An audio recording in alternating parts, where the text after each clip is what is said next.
I mean, real estate's changed a lot. Yeah. Yeah, I mean, people have been selling houses since. I wonder what the first real estate transaction was. Yeah. Hundreds of years. I don't know. Tucker's been around since 1918. It's true. I love those memes of like what it was like back in like the 80s when you're buying a house and there's that couple and they're there and they're like, oh, babe, it's got that popcorn ceiling. And she's like, I was hoping for a little bit more popcorn. And the agent's like, I got a popcorn guy. Yeah. You want a little bit more popcorn? I put a popcorn ceiling in there. Yeah. And I never knew, like, what was the thing with popcorn ceilings? Like, why was that such a thing? It does have a sound deadening quality to it, which is nice. And I was always like, there's no way it does that much. But popcorn ceilings do add, it makes it a quieter home. I can see that. Yeah. I mean, if you walked into a new construction house, which I don't think anybody does it anymore, and it's like, big open concept, and, it's all kind of booming and echoey. Yeah. If you popcorn that ceiling, it would cut it way down. That makes sense. I mean, just like a music studio. Yeah. They've got sound diffusers and, to shoot the sound around so it's not bouncing straight back and forth off the walls. That's crazy. Yeah, the styles, I've been looking at a lot of old homes. The styles have changed a lot. Yesterday, the day before, yesterday, first house was 2025, brand new. Second house was 1978. And it was just, you could feel the difference. Like the square footage, bedrooms, bathroom size was all the same. Obviously, it was more modern with the new one, but it just felt like a different home. Solid or? People are like, how do you do construction actually felt more solid. But like, homes have feelings. Yeah, absolutely. Yeah. You can walk into a home and sometimes you can just tell who's living there just by not just what's in there, but how it feels. But yeah, homes back in the day, I think I can imagine what it was like to buy a home in the 80s. It was way different. That was for sure. And that's the thing, buyers don't realize how much things have changed. I think, in a lot of ways, buyers have it a lot easier. Oh, yeah. When I got into the business 15 years ago, there was a lot of short sales going on, which was not a short process. It took forever. And the houses would sit on the market for like 6 months. Like we jokingly would say, like, you get the listing, you're like, okay, now starting to plan on how do I get them to relist in 6 months when it doesn't sell, because homes are sitting on the market for like 6 months. There was way more inventory back then. And you'd show a house, 2, 3, 4, 5 times, before they'd actually make an offer on it. And that was the seller's market. That was when that was the buyer's. That was one of the best buyer's markets that we've ever seen. It was right after the 2008 crash. That market there, that's when a lot of investors picked up a lot of their inventory that they've got today. In Indianapolis, there were a ton of real estate agents that went out and bought a ton of real estate, and they're the majority of our landlords right now. Now they're slowly starting to sell off their portfolios, but yeah, it was totally different. Like I had a buyer, we'd go out and he'd show like 15, 20 homes, and then he'd like whittle it down to 5. And then you'd take the 5 and you'd whittle it down to 2, and you go look at them again, and then they'd think about it and they'd pick one, and then you might go look at it 1 or 2 more times before they'd ever make an offer on it. Can't do that anymore. No. I had a buyer buying a house about an hour south of here, and we had looked at this thing 5 times. And it was cool. It's like their forever home, their dream home, gorgeous wooded lot. It was like 10 acres, I think. And the house sat on one far corner of this lot, and it just happened to back right up to the highway. And, you and I always say this, like, to our clients, we say this to them, like, we're never going to tell you, hey, you should buy this house. It backs up to the highway and it faces the prison, but it's such a good deal. You got to buy it, right? Yeah. Well, this one backed up to the highway. And so I had to look out for them. They were so excited, they just weren't even paying attention. But on the 4th showing, I'm standing there and I hear some freaking semi flying by. And so they got excited. They wanted to go look at it. It was the 5th time that we had been in this house. They were ready to make an offer. I had the paperwork with me because you brought the paperwork with you back in the day. You didn't do e-signatures. And I said, guys, just real quick, let's just do one last little check. Make sure this is the right house. It's all, they had their son with them. Let's all go into the master, and you can call it the master bedroom back in the day. And let's just get real quiet, and let's see what we can hear. Just get as quiet as you can, because real silent. Let's just hear it. Let's see if we hear anything.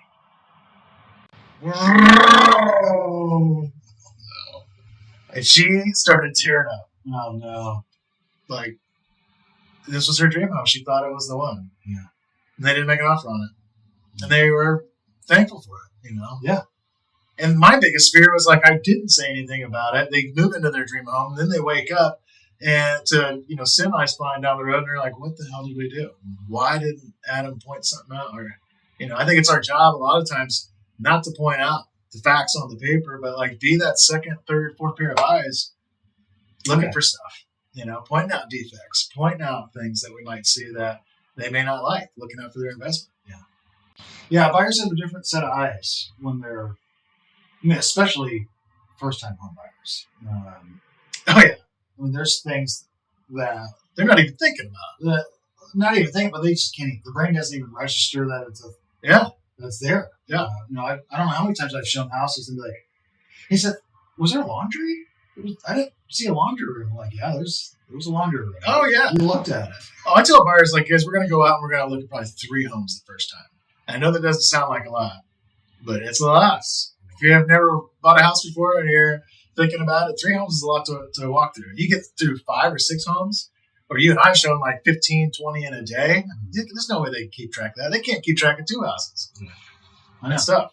Yeah, I mean, the anxiety that buyers have when they're looking at a home, it has nothing to do with the real estate side of things. I think some of it is real estate, but I think a lot of it has to do with the home itself. Like most people, they've only lived in 3, 4 places in their life.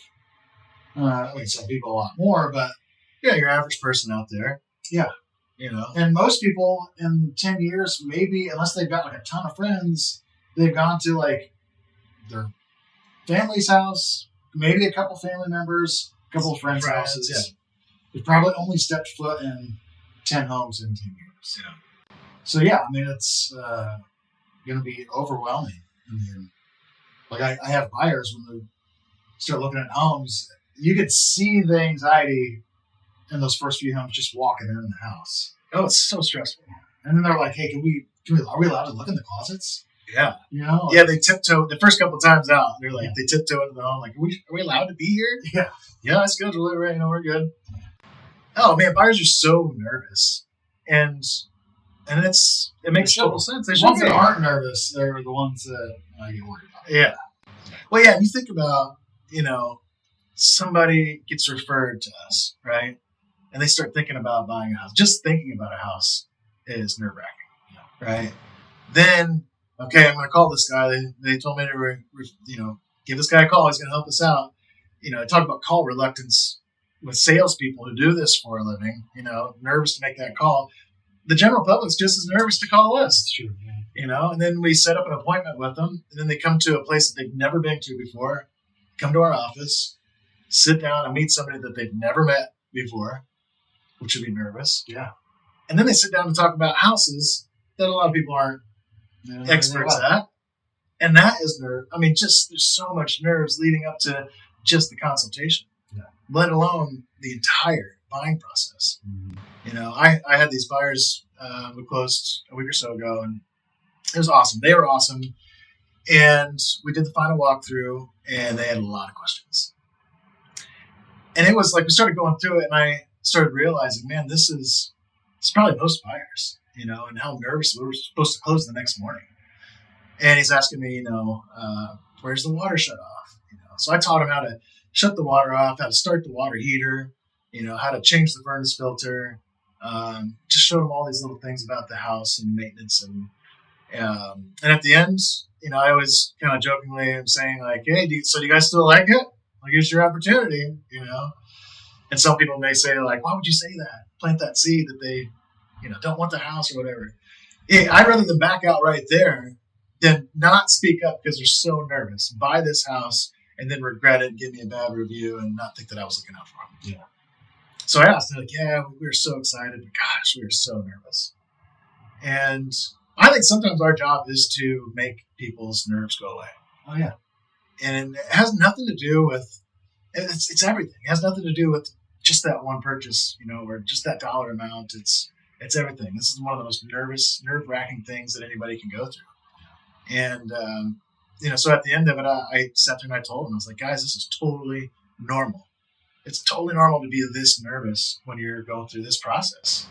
And I told them, I said, guys, when I bought my first house, I was sweating through my shirt, literally. I remember sitting there trying to sign, the bead of sweat running down your back. And here's the crazy thing. At that point, I had been selling houses for 3 years. Yeah. I've been a licensed agent telling everybody this is the best thing you can do with your money. You got to buy a house. And I had never bought a house yet. And even though I had sold, you know, probably 100 homes up to that point, I was still just as nervous as a first-time home buyer, even though I'd been at the closing table, you know, that many times. So totally normal. You know, I bought multiple homes, you know, and investment properties, and I'm nervous every single time that I go through that. So, yeah, it's a very nervous process for buyers. Yeah. I mean, it's a lot easier nowadays. So there was an agent I overheard talking about what it used to be. This is what it was like back in the day. And they would, you know, go show the home to their clients. Clients would like it. And then they would drive back to his office, fill out the paperwork, you know, the purchase agreement. Then he would go and meet the listing agent. And then the listing agent would drive over and meet with the sellers. Jeez. And he said half the time he'd follow the listing agent over there and just park outside the seller's house.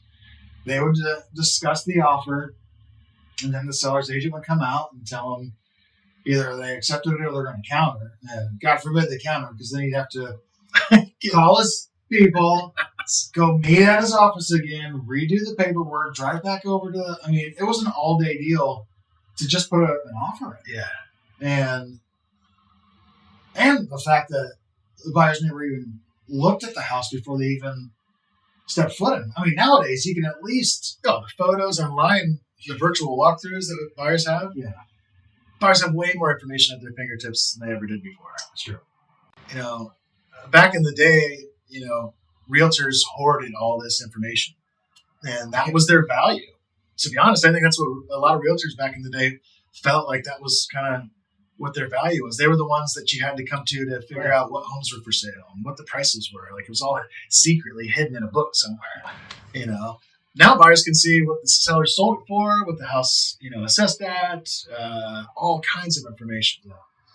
Some buyers know more about the home than the realtors do. Absolutely. Yeah. Yeah, it's way easier for buyers, and I think for agents, you know. I mean, how many times have we been walking through a neighborhood or driving through, and you show the house and your buyers are like, hey, we just saw this one hit. As we come in, we saw the signs up. Is there any way we can get into it? Yeah. And just boop, schedule it. Get in. Yeah, I did that the other day. Yeah. Yeah. Oh, back in the day, man. Dude. Well, back in the day, there was no lock boxes, and there was no showing service. If you wanted to, here's what you did is you brought your clients in, you opened up, dusted off the book, opened it up, found the properties that they wanted. And here's the other crazy thing. They put out these MLS books once, it came out every week. So if the book came out and the house sold the next day, nobody except the listing agent and the sellers knew that the house was sold or not, or if it was still available. So the agent would pick out the houses they wanted to go look at. He'd call all the real estate offices, set it up. Then you'd have to drive to each office and pick up the key at every single office. Then once you got done showing all the houses, you had to drive back to each office and drop off the keys at each of the offices. Yeah, crazy. Yeah. So yeah, it's way easier for buyers and for agents, I think, to get into houses right now. But you still, I think, you know, the role of the agent, I think, is more of it should be more of a real estate consultant. And it blows my mind how many, real estate is the one industry where you really don't have to know much about the product to be able to sell. Mm-hmm. And I think buyers are savvy enough now, and with YouTube and all the information that's out there, like they're looking for somebody that's not a salesperson. They're looking for somebody that can guide them through this massive transaction, the transition for their life. Yeah, it's all of it. I mean, you can't just have a good couple closing lines and go out and sell a bunch of real estate. Like, you got to know what you're talking about. Yeah. For an agent. Yeah. Yeah, I think that is definitely our job now. It's to take a lot of the nerves out of it, set the right expectations with them, and get them to the closing table. Mm-hmm. What's Michael Lafito say? He's got one of the best ones. Yeah, I remember like before I had bought a house, like it was eating me up because I always heard, I studied every sales book that you could when I got into the industry, and there was a saying in there that said, never trust a salesperson that doesn't own their own product. And so, I had been selling houses for years before I ever bought mine, and it was eating me up. I was like, I got to go buy, even if I wanted to. Yeah, but sure, yeah, you were 27. Yeah. Yeah. I also love the saying, never trust a skinny cook. And, Michael Lafito's, bad salespeople have skinny kids. Bad realtors have skinny kids. Yeah, Michael Lafito, shout out to you, buddy. Yeah. Yeah, it's I think more important nowadays to educate buyers on the product, on the homes. I mean, back in the day, I don't want to say the boomers, but it's like the boomers and older, like they knew how to work on their homes because it was all passed down. Yeah. Right? Yeah. They would build their own homes. Yeah. I mean, nowadays, a couple clicks of the button, and 6 months later, you got a brand new house. Yeah. And I think it takes a lot of education for buyers nowadays if they really want to know what's going on with their home. But it's still nerve-wracking, right? Like, oh yeah. Like when you bought your house, the couple houses that you bought, at that point you had been in construction for 13 years. You had been inspecting homes for 6 years. Like, would you say you were nervous about buying the house? I wasn't nervous about the house or any of that stuff. I was just I didn't know anything about like the money side of things. Yeah. I didn't know what I was signing. Like, yeah. I mean, I was told what I was signing and it was gone through thoroughly, but my brain was like not picking up any of that stuff. Yeah. I just trusted my real estate professional, which was my brother, when I bought my first few homes. Yep. So yeah, I mean, it takes a lot of trust with buyers. A ton of trust. I had a buyer ask me today. We're doing a consultation. She says, we get done and we're actually about halfway through. I always try to ease all their nerves before the end of the thing. And she goes, so what if we're at the closing table and we miss something and we don't sign something the right way? Or like, what happens? Like, could they like come back and say, you didn't sign it the right way and take the house? It's like, man, I never thought about that as a fear. Yeah. Man, what if you didn't sign something right, So I told her this. I said, look, that's not going to happen. And here's a couple reasons why. One, you've got people relying on this deal to close, to get paid, right? You got the sellers definitely want to get paid, right? So they're going to make sure everything's going right. Their seller's agent's going to make sure everything goes smooth so they can get paid. The title company is going to want to make sure that everything's checked off the right way so they can get paid and it closes. I like to get paid every once in a while. I'm going to make sure that things go through smooth. Yeah. Then you've got your lender, you got the processor, you got, sometimes 8-10 people involved making sure that everything is dotted and crossed and everything goes through smooth and gets recorded the right way.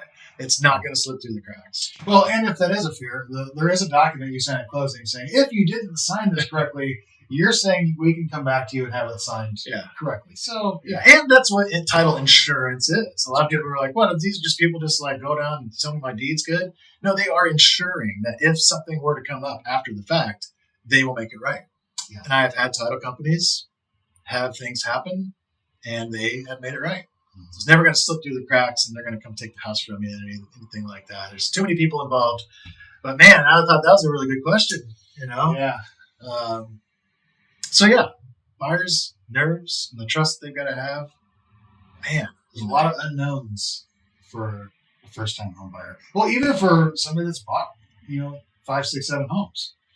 I mean, if you haven't bought a home in 5, 6 years or more, completely different. Completely different. Different documents, different process. A little bit different game, yeah. Yeah.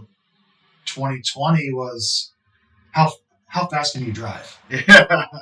That's what it's going to take. You might have to get a speeding ticket if you want to buy this house. Yeah. Now it's a little bit different. Things have loosened up, and I think we're in a much better market right now, and I think it's going to be great for buyers next year too.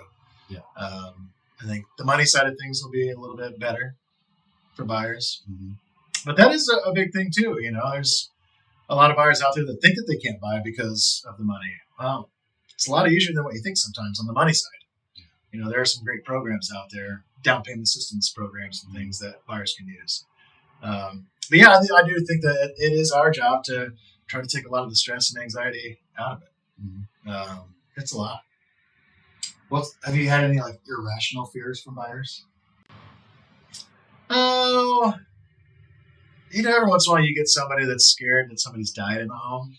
I was going to say, I had a buyer, and I asked her, I was like, is there anything that, you would keep you up at night? She was like, I don't do ghosts.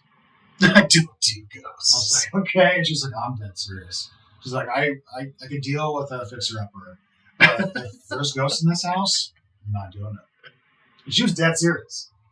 Somebody said something about smoking. They just don't want anybody that's ever smoked in the house. And we're looking at homes that were built in the 40s.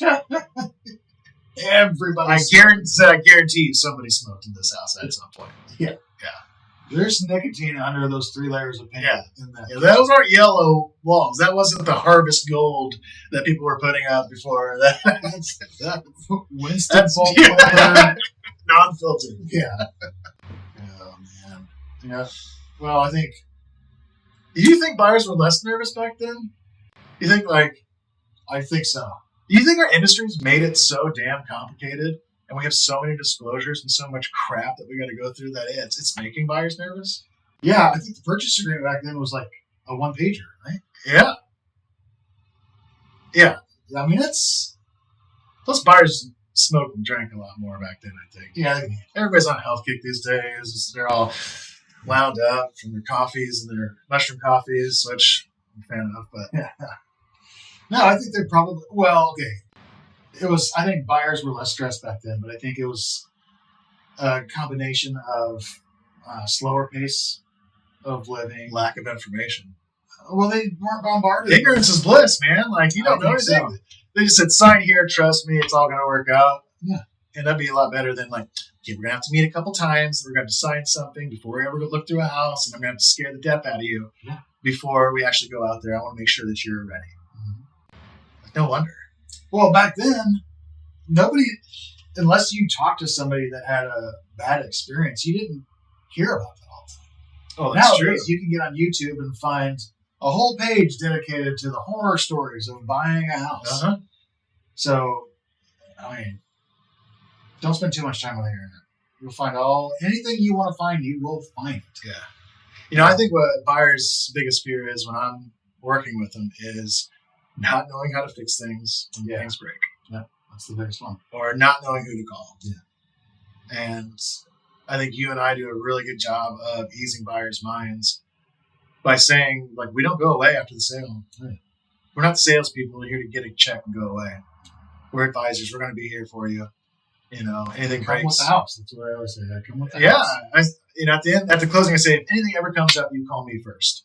Okay? Because I'll either tell you, call this guy or put it on the home warranty or call your insurance, or if you get a 6-pack of beer and it's easy enough, I'll come fix it. Yeah. But that's your biggest fear. What happens, And houses are, for the most part, I think, pretty simple. Maybe that's easy for me to say. Homes? I mean, I don't know about that. It's probably easy for me to say. Yeah.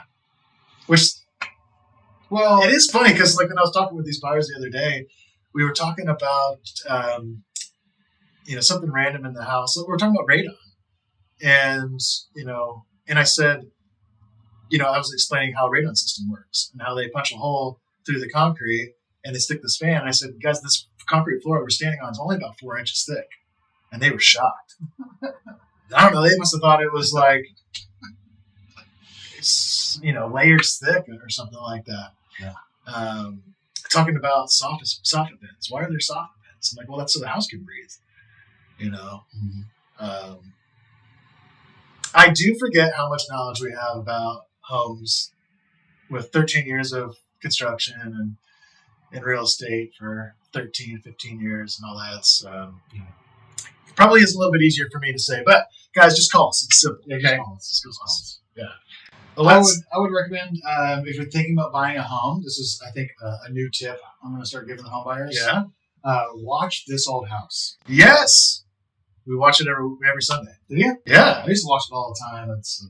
I'm busy. Oh, dude, they did this. The episode I was just watching was they were in Nashville, and they wanted a finished basement, and then it was on a crawl space, and they jacked this house up, slid it to the backyard, came in, did the foundations. 100-year-old homes, 1920 home, cool old house in Nashville. Yeah. Slid it to the backyard, dropped it on these cribs, came back in.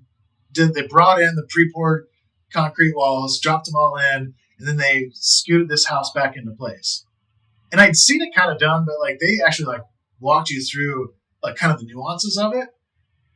Dude, they had these metal rails where, I'm in the backyard, we're sliding towards the front of the yard, they drop it down on the foundation.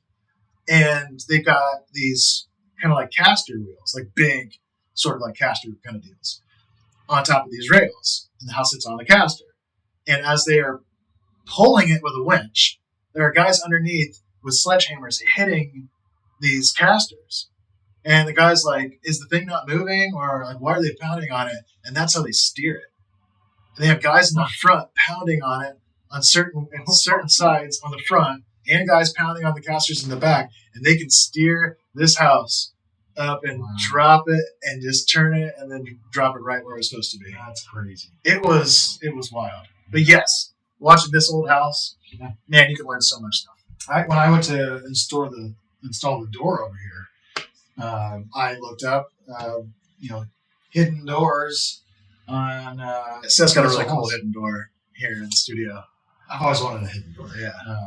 But yeah, I would say, there's a few things that people can do to help with the fear of buying a house, and really knowing you're not going to know the real estate, process unless you're in real estate. But knowing the home is going to relieve a lot of stress. That's a good point.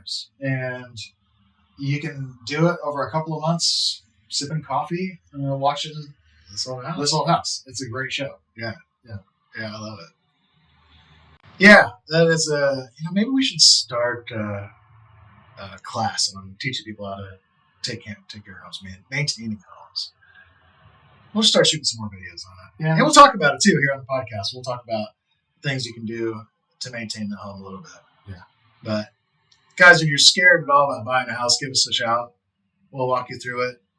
There's a lot of different resources out there to learn about certain aspects of the house, but it is really hard to go find all the details about the buying process. Give us a call if you guys have any questions about that. We'll try to bring your nervous level down a little bit. But just know it's normal. Humans get nervous to protect ourselves. Yeah. That is our brain kicking into gear to make sure that we're not messing up and we're not missing anything. Yeah. So it's totally normal. If a buyer's not nervous, I'm nervous. Me too. Yeah.